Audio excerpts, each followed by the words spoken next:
Guys, kamusta? It's me, Kenti. And I've been gone for the entire month of March. And I apologize for that.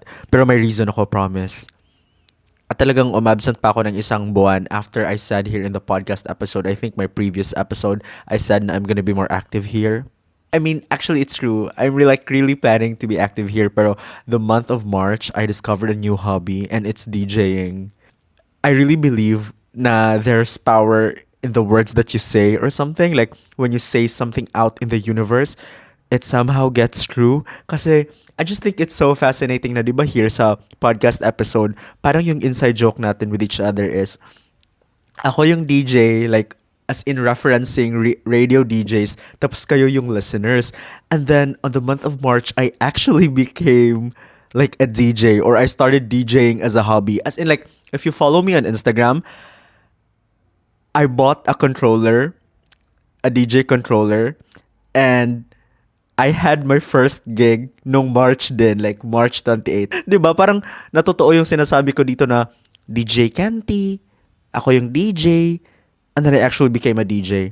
Pero for some context, hindi naman siya like super random na sumulpot lang ako out of nowhere and bumili ako ng controller deck. I've been actually planning to DJ since last year November. Ako kasi yung tao na hindi ako magasto. So parang for December, what gift should I buy to myself? And I'm someone who's like generally into electronic music. Mahilig ako mag-night out. May mga friends ako na DJ. I love music in general. So parang I thought to myself, now, what if I start DJing as a hobby? And I did not buy it nung December because I really want to set it out. Kasi it's kind of like expensive. So, hindi naman siya pwede na impulse buy lang. So, I've been sitting on that thought and wanting to buy a DJ controller deck up until March. Until I decided to myself na, okay, let's just buy it. And then I bought it. I bought it on February pala actually. Tapos March yung 1 month. Tapos March din yung gig ko. And I also just want to say na discovering a new hobby, a new passion, it is such a beautiful feeling. Because when I was in high school, I discovered art making, painting, drawing, sketching, and naalala ko before na I was so excited to paint and do art na parang pagising ko, it's the first thing that I wanna do. Tapos, parang na-burnt out ako sa art making and parang nawala lang yung passion ko naturally, especially nung pag-college ko na ginawa ko siyang course so it became an obligation instead of a hobby. So, parang nawala yung passion ko with art making. Napalitan siya with content, 'di ba? There was a time in pandemic na parang, fuck, I wanna make content. Like, I wanna make videos. I wanna make TikToks. Same with art making na parang gigising ako na, I just wanna do it. It went on for that for a while until parang I've been doing content for so long and may mga times talaga na naturally mababurn out ka. So parang nawala din yung passion ko sa content creating. Yes, I love art. Yes, I love content creating. Pero the fire when I started, parang wala na siya. At least recently. And then I discovered DJing. I'm realizing na that same feeling na I had when I was starting art, when I was started content creating, it's there. Na alam mo yung gigising ka tapos, gusto ko na mag-DJ and use my controller. Paglalabas ako, parang yung nasa utak ko, I wanna go home because I wanna like mix some songs and I have a transition idea and everything and like that. And I just think that's a very important feeling. Pero anyway, today, hindi naman ako to talk about my newfound passion, DJing. Kasi today, I'm gonna be talking about people pleasing. People pleasing, being a people pleaser, how it's bad for you, even though it's not like very in your face, na oh my gosh, this thing is bad for you, and how being selfish kind of helped me a lot, especially now that I'm in my 20s. But before anything else, let me just introduce myself. This is Canty, DJ Canty, ang iyong kaibigan na people pleaser, at ang iyong kaibigan na DJ. Ay, wait, guys. Actually, I've been thinking about what DJ name I should go for. Kasi nung DJ gig ko na pinuntahan ko, like parang yung name ko is DJ Canty. And I think it's too wholesome in a sense na parang, di ba, Canty in the internet is associated with this green hat and everything. Pero okay naman siya for recognizability. Pero if you guys have DJ name suggestions for me, drop them, please. Please! I am such a chronic people pleaser, and I've been like that my entire life, I think. And it's one of the most draining things I just realized, and it's not healthy for me. And isa siguro sa mga malala na people-pleasing trait ko is my inability to say no. I don't know how to say no. It makes me so uncomfortable when I have to say no. When other people ask me a favor, even if I'm really tired, even if I'm not in the capacity to do that favor, hindi ko alam how to say no. It's either I would do it, or I would ignore that person, or I would make a lie and over explain myself why I can't do it. Like to the point na I lie. Isa siguro sa mga pinaka-immediate na example of this is when other people borrow money from me. Hindi naman ako like super, hindi nagpapahiram talaga ng pera, especially if you're my close relative, close friend, and if I know you personally, and I know na magbabayad ka naman ng utang, like there is no problem. I will lend you a helping hand. Pero may mga times talaga, di ba, na we can't lend money to other people because we just need the money for ourselves. And I notice now when other people borrow money from me, I don't know how to say no. I noticed na I needed to over-explain myself and make up a lie, just what I said. Like, for example, I'd say na, actually, hala, I don't have any money right now because I'm using the money for my thesis, or hala, sorry, I can't like lend money right now because I'm using the money to restock my groceries kasi kakaubos lang ng groceries ko, so I had to do my monthly groceries. Like, I don't know how to just say no, as in no period, because no is a complete sentence in itself, and I shouldn't be over-explaining myself. In the back of my head, parang I'm just so scared to disappoint that other person. Parang I have a fear of that. I don't wanna come across as a person na hindi matulungin. And these are signs of being a people pleaser.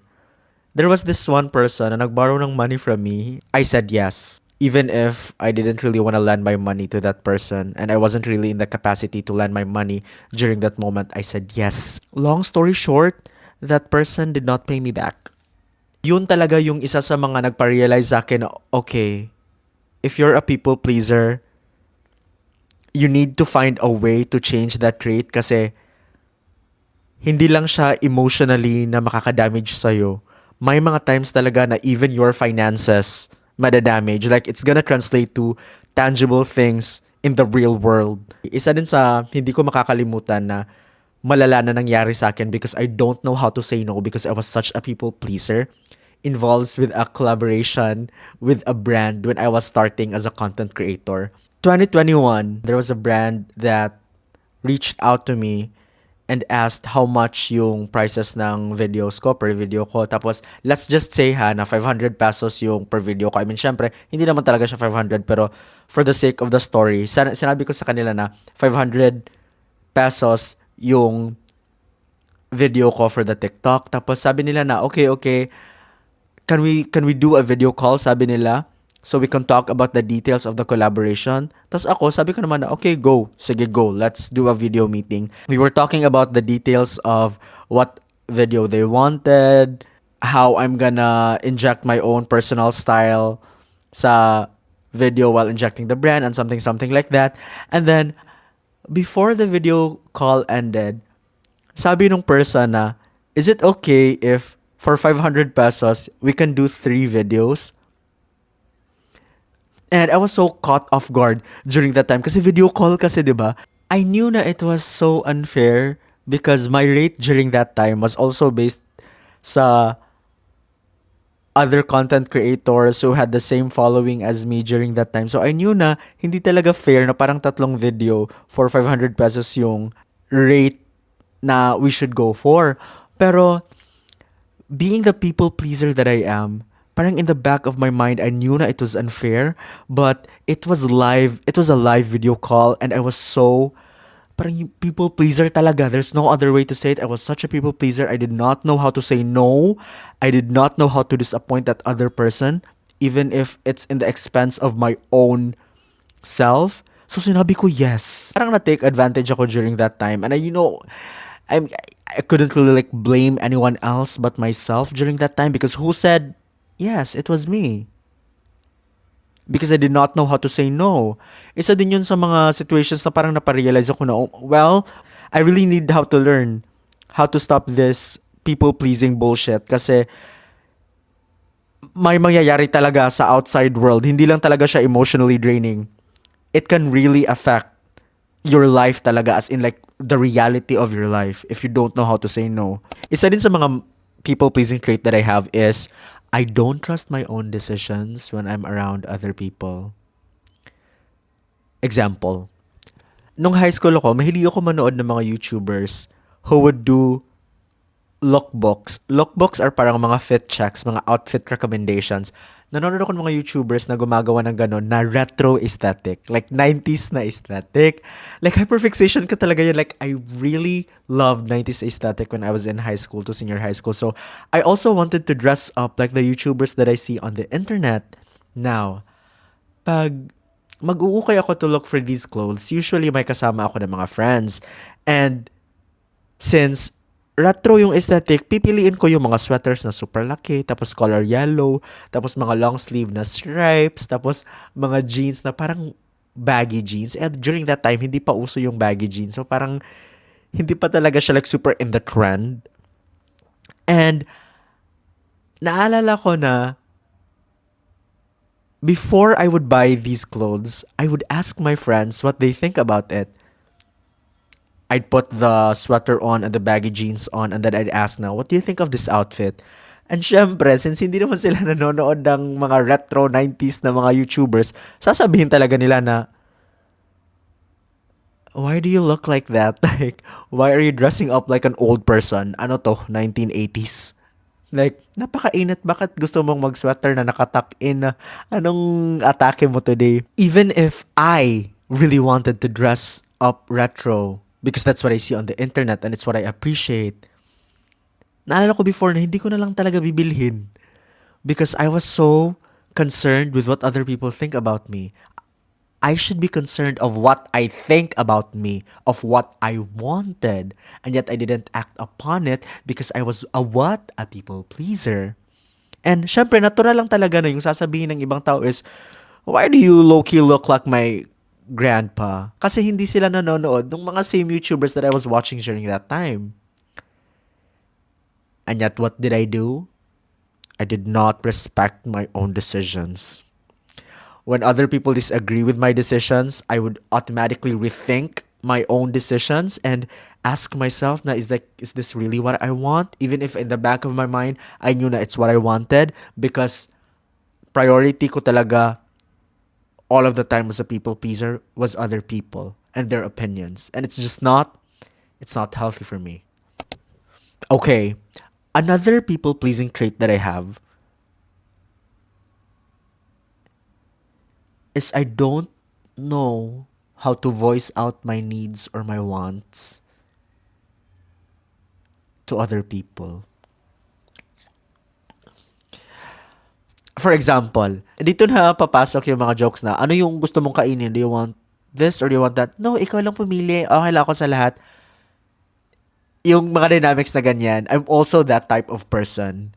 For example, there was this one time na kakatapos ko lang mag-gym with my friend. Tapos, we decided na we wanted to get dinner. During that time, I really wanted to get chicken. Pero when my friend asked me, sabi niya, ano yung gusto mong kainin since magdi-dinner tayo? Sabi ko lang na, ikaw bahala. Tapos sabi niya na, gusto ko ng ramen. In the back of my mind, I did not want ramen. Kasi I wasn't craving Japanese food and ayokong magsabaw after mag-gym. Like, why are we eating ramen? I really needed the chicken. Pero since I was such a people pleaser during that time, hindi ko vinoice out yung need ko for chicken. I just told that friend na, okay, mag-ramen tayo. And we went there sa ramen shop. We ate. I mean, nabusog naman ako. Pero it wasn't to the level of satisfaction that I wanted. And hindi ko pa na hit yung protein needs ko during that time. Kasi hindi ko sinabihan yung friend ko. That situation could have been handled better and in a way that also respects my needs and wants if I knew how to voice it out. If sinabi ko sa kanya na actually gusto ko ng chicken, can we get chicken? The options are my friend would either say yes or my friend would either say no. Pero if ayaw ng friend ko, I could have just asked that friend na, what if maghanap tayo ng place na may ramen at may boneless na chicken? And if walang place na may boneless chicken and ramen, I could have asked na, but what if we'll find another food na lang na we both can agree on? And if we can't find food that we both can agree on, pwede ko namang sabihin na, what if mag-take out na lang ako ng boneless chicken and then let's go eat ramen? 'Di ba? So we can both satisfy our own needs and wants. But I did not say that because I was a what? A people pleaser. And this is also a slippery slope kasi parang in the surface, girl, okay then just eat ramen. Like what is wrong with you? Like what is the issue? Pero actually yung mga moments na ganito, yung hindi mo vino-voice out yung gusto mo, nakaka-lead kasi to sa resentment towards your friends because my chance na I would sit there, eat ramen, and since I did not want it, I would feel resentment towards my friend na, tangina, ayoko nga mag-ramen pero sige, kakain ako. It's not the friend's fault because that friend did not know. But my chance na magre-resentment ka sa friend mo na yan, mabilis kang mairita sa kanya and you would start parang have this animosity towards that other person. Diba? Diba? Like, do you guys get the vision that I'm trying to paint here? Dito ko na-realize na people pleasing will make you build resentment towards the people around you. Pag tatanungin ka, like, what do you want? What do you need? Where do you wanna eat? Hindi mo sasabihin. Hindi mo siya vino-voice out kasi prioritize mo yung other people. You don't want to disappoint other people. Yung ending is makaka-develop ka tuloy ng animosity towards them, towards your friends. Kasi parang nawawala na yung balance. Sila palagi yung nasusunod. Like, what about what you want?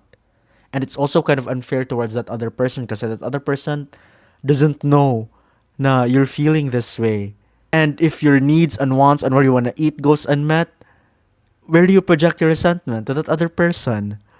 Now the question, how do you stop being a people pleaser?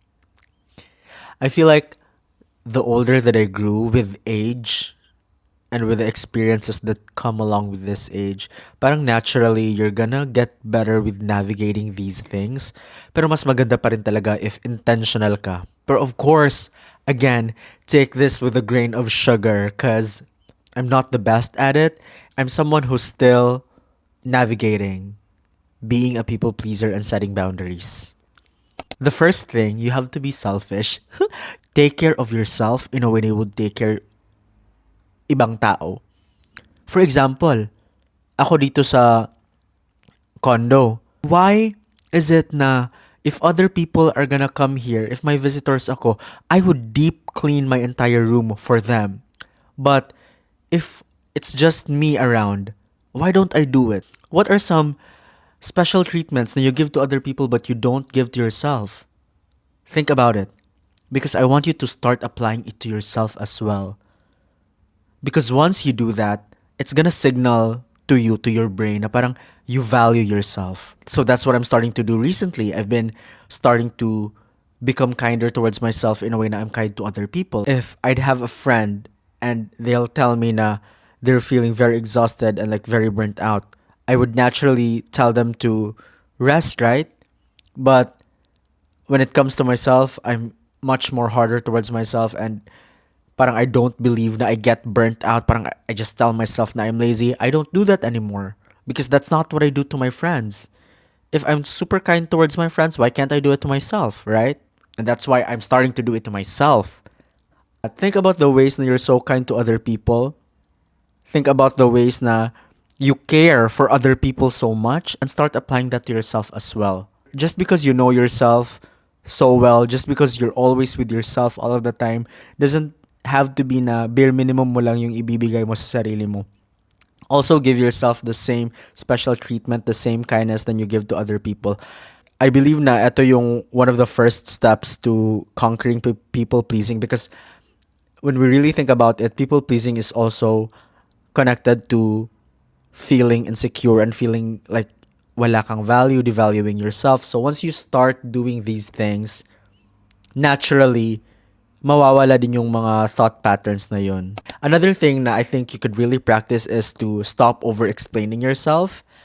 And I'm guilty na I do not know how to do this yet entirely kasi parang naging autopilot ko na when I do something, I ask for a favor, I over-explain myself. When other people ask a favor from me and I have to say no, I over-explain myself. And I think it's a good practice to not over-explain yourself, period. So for example, there was this one time na I was in 7-Eleven and I had to buy eggs tapos hindi nilagyan ng paper bag nung ate who was in the cashier. Tapos when I requested for a favor to get the paper bag, I over-explained myself. I was like, ate, pwede mo bang paper bag kasi maglalakad pa ako from here to there. Tapos eggs kasi siya, so baka maano kasi may bubilhan pa ako. Like, girl, just ask for the favor, period.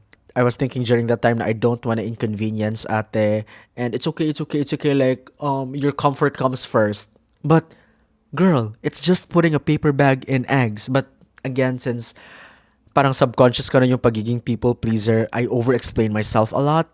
Tapos, again, with what I exampled kanina, yung not being able to say no, just say no, like no, period. Try not to ignore people, try not to over-explain people, just say na no, I'm not available, no, I don't have money to lend, no, I can't do that favor, unfortunately, I'm so sorry, period. That's it. And in connection to this, na lang din, one of the things that you can do is to really just sit with the discomfort because it's such an uncomfortable feeling. Oh my God. Kasi it's very difficult. Kasi 'di ba parang autopilot mo na nga na your body gets uncomfortable when you feel like you're disappointing other people. Your body gets uncomfortable when other people disagree with your opinion and yet you still go for your opinion. It's so uncomfortable to voice out your boundaries. Sit down with that uncomfortable feeling. Natural talaga yan na mangyayari. Okay? And I want you to remind na the uncomfortable feeling might feel uncomfortable pero you're doing this for yourself. Alright? Parang super obvious lang na mga tips na binibigay ko pero I just wanna share it still na really do voice out your needs and wants. It's like for example, when I'm with my group of friends and we're deciding where to go, which cafe to go, what activity we want to do. I've been learning how to voice out what I also want in a way na okay pa rin yung grupo. You really have to remind yourself na in our head, it's so much worse kasi we're always thinking na, what if my friends get angry at me if they don't like the suggestion that I give? What if my friends get mad at me because I'm too needy and like I'm always like suggesting something that they don't want? Our heads operate like that, 'di ba? Because like pag people pleaser, parang ganun yung subconscious mo. But I want you to remind yourself na the real world, it's actually not like that. It's actually not like that. Like, when was the last time na you were so angry at your friend because you ate at the wrong restaurant? Diba hindi? Parang sasabihin mo lang na, alam mo, BFF, actually, parang ang pangit nga pala talaga dito. Hindi na tayo dito next time. Di ba parang it becomes like a funny anecdote? Your friends are not gonna be mad at you if you give them a wrong restaurant suggestion. I want you to remind yourself of that. And it's so silly. It's so silly to parang, what is the issue here? Pero still, what's the worst thing that could happen? Right? Also, setting boundaries is very important, especially around with friends. Ito yung ginagawa ko recently na parang when I'd hang out with my friends and it's late at night, the first thing that I'll tell them is, oh my gosh, I'm so sorry, di na ako pwede past 2 a.m. or something. But you also have to respect that, okay? I realize na my friends are very respectful of it. They do not mind. Because before, I used to think as a people pleaser na they're gonna be mad if uuwi ako ng maaga or tatawagin ako na killjoy, but it's just not the case. Set boundaries as well. But most importantly also, parang disclosure lang, this is not me saying na kung ano yung gusto mo, yun na yung masusunod all of the time and that you shouldn't be a team player just because you have your own boundaries and you have your own needs and wants. No, it's okay to identify your own needs and wants and honor them and respect them.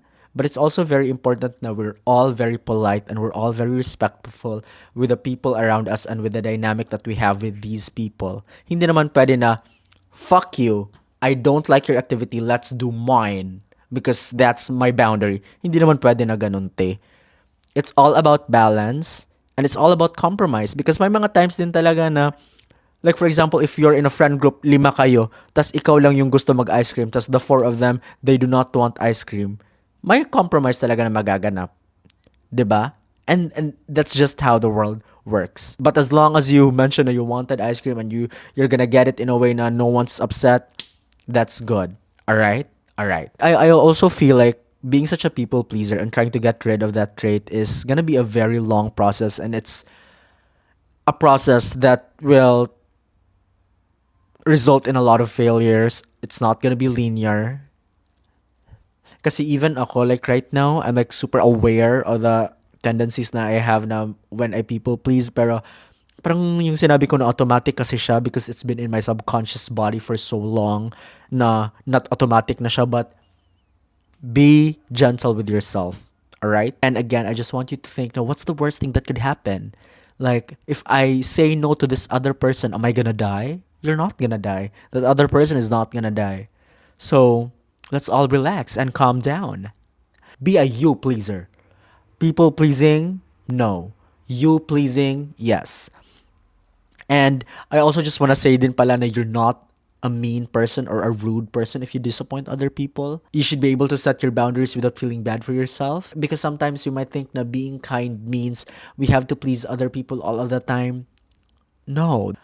There's a difference between being kind and still standing up for yourself, and being kind and being nice at the expense of your own well-being. Okay? You're not gonna be a villain if you set some boundaries, or if you say no, or if you voice out your own needs or wants, or if you trust your opinions even if other people don't disagree with that. That does not make you a villain. All right? All right. I think dito na magtatapos ang ating episode. I just want to say na Snoopy is here, and I'm also wearing a Snoopy shirt, and I love my gaming chair. And I just want to say thank you to everyone who's been here, who's been supporting, who's been messaging me about the podcast. I just think that's insane because I've been gone for a while and I'm such a hypocrite. I know, I know. Pero I think after my first gig with the DJing, parang kumalma na yung puso ko. Kasi during March kasi parang I just want to DJ all of the fucking time. That's why I wasn't really able to film a podcast episode. But after the gig, parang okay, let's calm down and let's give energy to our other hobbies as well. And that's what I'm doing, I think. And I'm so proud of myself. And you should be proud of yourself as well. Why? Because you're starting to get rid of your people pleasing tendencies. Yahoo! This is Kenty, DJ Kenty, quite literally. And if umabot ka sa part na episode na to, isa kang star na hindi na mag-people please. Signing off.